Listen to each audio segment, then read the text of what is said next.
heard from a Tottenham fan, so we've got to hear from an Arsenal fan. So the honourable gentleman would wear his Arsenal tie a bit more often.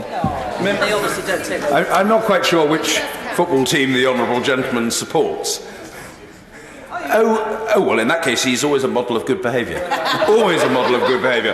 Any Arsenal fan is to be commended. Calling the honourable gentleman for Strangford, I promise to make no reference to the result of the match last night between Arsenal and Leicester City. Jim Shannon. Well, the honourable member for Harrow East is looking remarkably stoical in light of his team's 2-goal defeat by 4-2 at Arsenal yesterday. Mr. Bob Blackman. Thank you, Mr. Speaker. I won't be tempted by your tormenting me to comment on the annual ritual. Mr. Speaker, I could suggest that we prescribe Arsenal, but I'm not sure how well you'd take to that.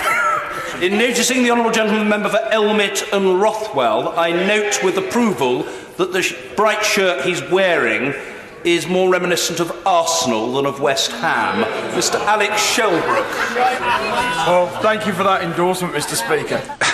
As an Arsenal fan, I must say to the right honourable gentleman that I hugely look forward to Harry Kane deploying his brilliance for England, much more than I ever look forward to him deploying his brilliance for Tottenham. He's a great player and is a great representative of our country. I missed a football match yesterday.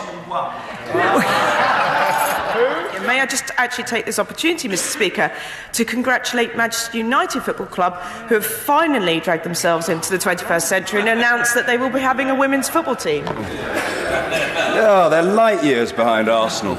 Oh, yes, I think it's time to hear from the honourable gentleman member for Huntington, whose father's a very sound Arsenal fan. Jonathan Janogly.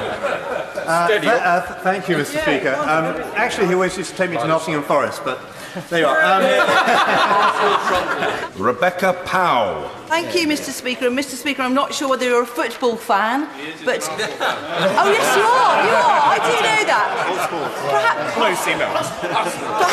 Perhaps you could change your allegiance, because Taunton Town Football Club have reached the first round proper of the FA Cup for the first time in 35 years. Mr. Speaker, I of course am very well aware that you are a football fan, albeit for the wrong North London team.